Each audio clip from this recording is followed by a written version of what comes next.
Hello दोस्तों, मैं आपका दोस्त आपका टीचर आदित्य सर। हम लोग स्टार्ट कर रहे हैं बीए एंट्रेंस का सीरीज। बीए एंट्रेंस के सीरीज में हम लोग ये देखेंगे कि आपके एग्ज़ाम में किस तरह के क्वेश्चन पूछे जाते हैं। ये जो क्वेश्चन हम आप लोग को बताने जा रहे हैं ये किसके किसके लिए एप्लीकेबल है वो समझिए।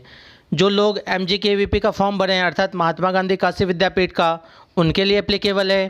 और जो लोग यूपी कॉलेज की तैयारी कर रहे हैं, हरिश्चंद्र कॉलेज का कर रहे हैं, शंबीर वुमेन कॉलेज का कर रहे हैं, जगतपुर PG कॉलेज का कर रहे हैं, या इसके अलावा जो और भी कुछ कॉलेज हैं उन सब का जो बीए का तैयारी कर रहे हैं वो इनके लिए ये एप्लीकेबल है। और जो लोग BHO बीए एंट्रेंस का तैयारी कर रहे हैं ये क्वेश्चन उनके लिए भी एप्लीकेबल है, क्योंकि बहुत सारे क्वेश्चन आपके इसी सारे क्वेश्चन में से आ जाएंगे।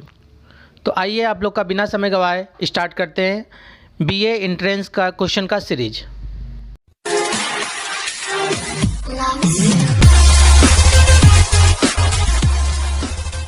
आज हम लोग BA entrance important question series का 4th क्लास देखने जा रहे हैं।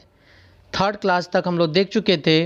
उसमें अगर किसी भी तरह का आपको समस्या आया हो या ना समझ में आया हो कोई क्वेश्चन तो आप ज़रूर हमसे पूछें, या यदि आप कोई सुझाव देना चाहते हैं तो ज़रूर सुझाव दें। आइए आज का क्लास स्टार्ट करते हैं हम लोग। क्वेश्चन नंबर 1 रीड करिए। फिशर के मुद्रा के परिमाण सिद्धांत के समीकरण के अनुसार कुल मुद्रा की पूर्ति को व्यक्त किया जाता है। चारों ऑप्शन रीड करिए। इन चारों में से कौन सा हो जाएगा? Option number 2। क्वेश्चन नंबर 2, एक प्रतिभास जिसमें स्फीति तथा बेरोजगारी का सह अस्तित्व पाया जाता है क्या कहलाता है? असंगलक कीमतें, स्फीति, अविस्फीति या निष्पद स्फीति। तो इसको हम लोग निष्पद स्फीति कहते हैं। Option number 4। Question number 3, Cambridge समीकरण फिशर के समीकरण से इस अर्थ में भिन्न है कि यह लेन देन के स्थान पर समग्र आय का माप करता है, समग्र आय के स्थान पर लेन देन का माप करता है, मुद्रा को खर्च करने के स्थान पर उसे अपने पास रखने पर जोर देता है, मुद्रा को अपने पास रखने के स्थान पर उसे खर्च करने पर जोर देता है। तो हो जाएगा ऑप्शन नंबर 3। की विषमता को दूर करने में कौन सा कर सहायता करता है? आनुपातिक कर, प्रतिगामी कर, प्रगतिशील कर या उपयुक्त में से कोई नहीं। तो कौन करता है ये बताने आपको। ऑप्शन नंबर 3 प्रगतिशील। क्वेश्चन नंबर 5, यदि वस्तु की मांग में आनुपातिक परिवर्तन उसके मूल्य में हुए आनुपातिक परिवर्तन से कम होता है तो मांग की लोच होती है। पूर्णतः लोचदार, इकाई लोचदार, सापेक्षता लोचदार या सापेक्षता बेलोचदार। तो इसे हम लोग सापेक्षता बेलोचदार कहते हैं। क्वेश्चन नंबर 6, केन्स के अनुसार रोजगार निर्भर करता है समस्त मांग पर, समस्त पूर्ति पर, पूंजी की सीमांत कार्य क्षमता पर या प्रभावोत्पादक मांग पर। तो ये प्रभावोत्पादक मांग पर निर्भर करता है। Option number 4। क्वेश्चन नंबर 7, अर्थशास्त्र में स्थिर लागत को कहा जाता है। क्वेश्चन तो पीछे भी आया था, रिपीट क्वेश्चन है। तो बताइए स्थिर लागत किसको कहते हैं? प्राथमिक लागत को। Option number 1। क्वेश्चन नंबर 8, उस अर्थशास्त्री का नाम बताइए जिसने उपयोग मूल्य तथा विनिमय मूल्य के बीच भेद किया और हीरे एवं जल का प्रसिद्ध उदाहरण दिया। David Ricardo, Adam Smith, Karl Marx या अल्फ्रेड मार्शल। तो हो जाएगा इसका answer Adam Smith. Option number 2। Number 9, एक उद्योग जिसका दीर्घकालीन पूर्ति वक्र क्षैतिज अक्ष के समानांतर होता है कहलाता है वर्धमान लागत उद्योग, ह्रासमान लागत उद्योग, स्थिर लागत उद्योग या दक्ष उद्योग। तो इसे हम स्थिर लागत उद्योग कहते हैं। Option number 3। Question number 10, crowding out प्रभाव शून्य होता है। क्राउडिंग आउट प्रभाव शून्य होता है तरलता जाल हो, मुद्रा की मांग पूर्णतया ब्याज बेलोचदार हो, वक्र गिरता हुआ हो या कोई नहीं। तरलता जाल हो। Option number 1।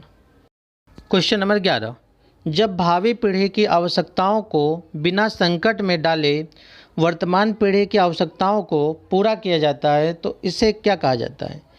आर्थिक समृद्धि, आर्थिक विकास, सामाजिक विकास या सतत विकास। तो इसे हम सतत विकास कहते हैं। क्वेश्चन नंबर 12, अल्पाधिकार मॉडल जिसमें उत्पादक यह मानकर चलता है कि उसे प्रतिस्पर्धियों का उत्पादन स्थिर है और फिर निर्णय करता है कि कितना उत्पादन किया जाता है पाया जाता है।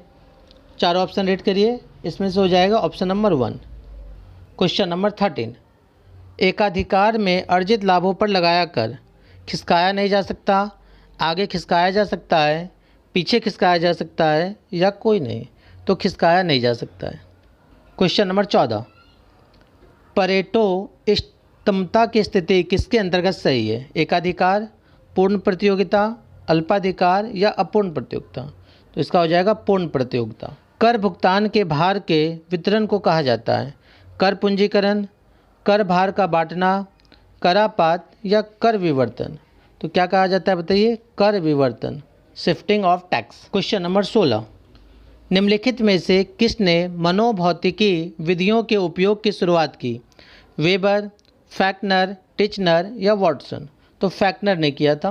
क्वेश्चन नंबर 17, यंग तथा हेल्महोल्ट्ज के अनुसार निम्नलिखित में से कौन सा प्राथमिक रंग नहीं है?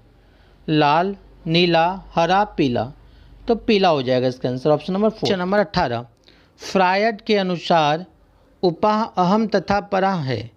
व्यक्तिगत शील गुण, व्यक्तित्व के प्रकार, व्यवहार के स्तर या व्यक्तित्व संरचना? तो क्या हो जाएगा? व्यक्तित्व संरचना, ऑप्शन नंबर 4। क्वेश्चन नंबर 19, व्यक्तित्वशील गुण साधन उपलब्ध कराते हैं? एक व्यक्ति का वर्णन करने के, एक व्यक्ति के अभिलक्षीकरण के, एक व्यक्ति के विश्लेषण के या एक व्यक्ति के अध्ययन के? क्या हो जाएगा? ऑप्शन नंबर 1, एक व्यक्ति का वर्णन करने के। क्वेश्चन नंबर 20, निम्नलिखित में से कौन व्यक्तित्व के शीलगुण सिद्धांत की श्रेणी में सम्मिलित नहीं किया जा सकता है? अल्पोर्ट का सिद्धांत, सेल्डन का सिद्धांत, आइजेंक का सिद्धांत या कैटल का सिद्धांत? तो सेल्डन का सिद्धांत है, ऑप्शन नंबर 2। क्वेश्चन नंबर 21, निम्नलिखित में से कौन सा बुद्धि परीक्षण शाब्दिक तथा अशाब्दिक दोनों ही मापनियों को सम्मिलित करता है? रीड करिए, ऑप्शन क्या है? पहला ऑप्शन है बिने साइमन परीक्षण, टर्मन का परीक्षण, वेस्लर वेल्लुव्यो मापनी, आर्मी अल्फा परीक्षण? इसका आंसर है ऑप्शन नंबर 3, वेस्लर वेल्लुव्यो मापनी। क्वेश्चन नंबर 22, लक्ष्य आवश्यकता संतुष्टि में बाधा के कारण उत्पन्न होती है? कुंठा, द्वंद्व, प्रत्याबल या दुश्चिंता? क्या हो जाएगा? ऑप्शन नंबर 1, कुंठा। क्वेश्चन नंबर 23, बंद स्थान में उत्पन्न होने वाले अतार्किक भय को कहते हैं? एक्रोफोबिया, क्लाउस्ट्रोफोबिया, एगोरफोबिया या माइसोफोबिया? क्या कहते हैं? Option number 2। Question number 24, Bell द्वारा निर्मित अभियोजन सूची में निम्नलिखित में से कौन सा क्षेत्र सम्मिलित नहीं है? संवेगात्मक अभियोजन, गृह अभियोजन, स्वास्थ्य अभियोजन या विद्यालय अभियोजन? क्या हो जाएगा? विद्यालय अभियोजन, ऑप्शन नंबर 4। क्वेश्चन नंबर 25, निम्नलिखित में से कौन एक त्याक्षिक संगठन का नियम नहीं है?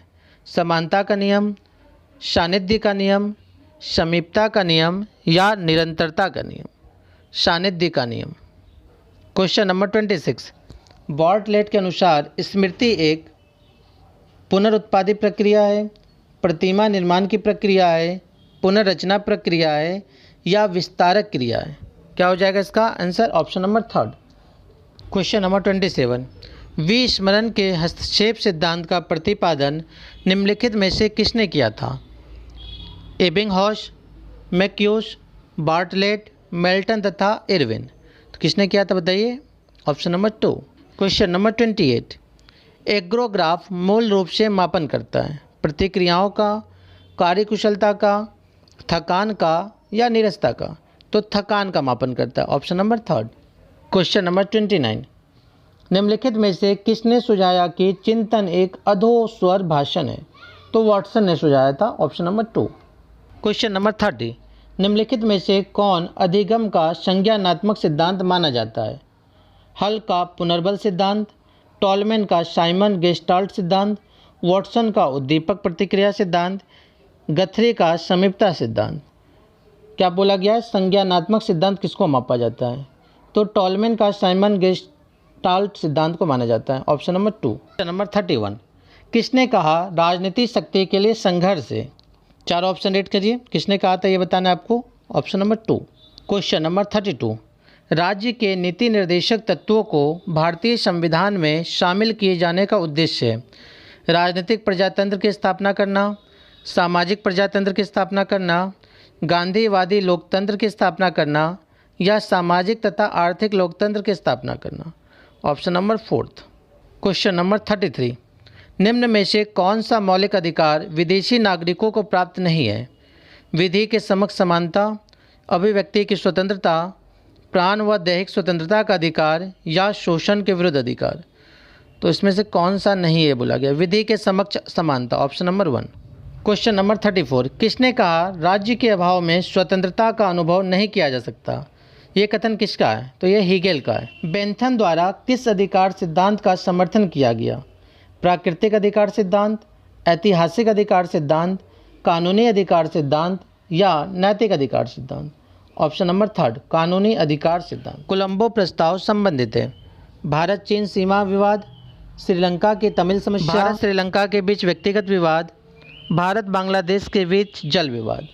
तो ये जो है कोलंबो प्रस्ताव वो भारत चीन सीमा विवाद है, ऑप्शन नंबर 1। क्वेश्चन नंबर 37, निम्न में कौन वित्त विधेयक का प्रमाण पत्र देता है? वित्त मंत्री, प्रधानमंत्री, लोकसभा अध्यक्ष या नियंत्रक एवं महालेखा परीक्षक? तो इसका आंसर है लोकसभा अध्यक्ष। क्वेश्चन नंबर 38, निम्न में कौन संविधान नमनीय एवं विकसित है? ब्रिटेन, जापान, ऑस्ट्रेलिया या पाकिस्तान? तो इसका आंसर है ब्रिटेन। क्वेश्चन नंबर 39, किसने राजनीतिक दलों को विचारों का दलाल परिभाषित किया है? लॉर्ड ब्राइस, लास्की, बर्क या लॉवेल? तो क्या हो जाएगा? Option number 4, Lovell. नंबर 40, संसदीय सरकार में कार्यपालिका अपने कार्य तथा नीतियों के लिए उत्तरदायी है। विधायिका, न्यायपालिका, लोकसभा अध्यक्ष या राज्याध्यक्ष? विधायिका। क्वेश्चन नंबर 41, प्राचीन नगरी लिपि का विकास किस सदी में हुआ? 6वीं सदी, 7वीं सदी या 8वीं सदी या 9वीं सदी?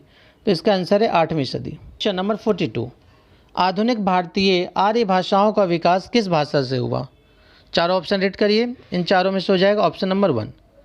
क्वेश्चन नंबर 43, नंददास किस भाषा में रचना करते हैं? अवधी, बुंदेली, ब्रजभाषा या खड़ी बोली? Brajbhasha, option number 3। Question number 44, शुद्ध शब्द चयनित कीजिए। चारों ऑप्शन रीड करिए, बताइए इसमें से कौन सा होगा? Option number 2। क्वेश्चन नंबर 45 भी उसी तरह है, चारों में से बताइए पूजनीय कैसे लिखाता है? Option number 4। क्वेश्चन नंबर 46 से 49 तक जो है नियरेस्ट मीनिंग आपको बताना है, ठीक है?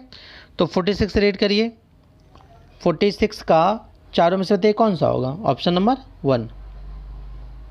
47 रीड करिए, दिख रहा होगा उम्मीद है आप लोग को, बताइए इसमें से कौन सा होगा? Option number 3। Question number 48, option number 4। Question number 49 read करिए, चारों ऑप्शन हो जाएगा ऑप्शन नंबर 3। नंबर 50 देखिए क्या पूछा गया? Opposite meaning. तो अपोजिट मीनिंग आपको बताना है, इसमें से कौन सा होगा? ऑप्शन नंबर 2, ठीक है?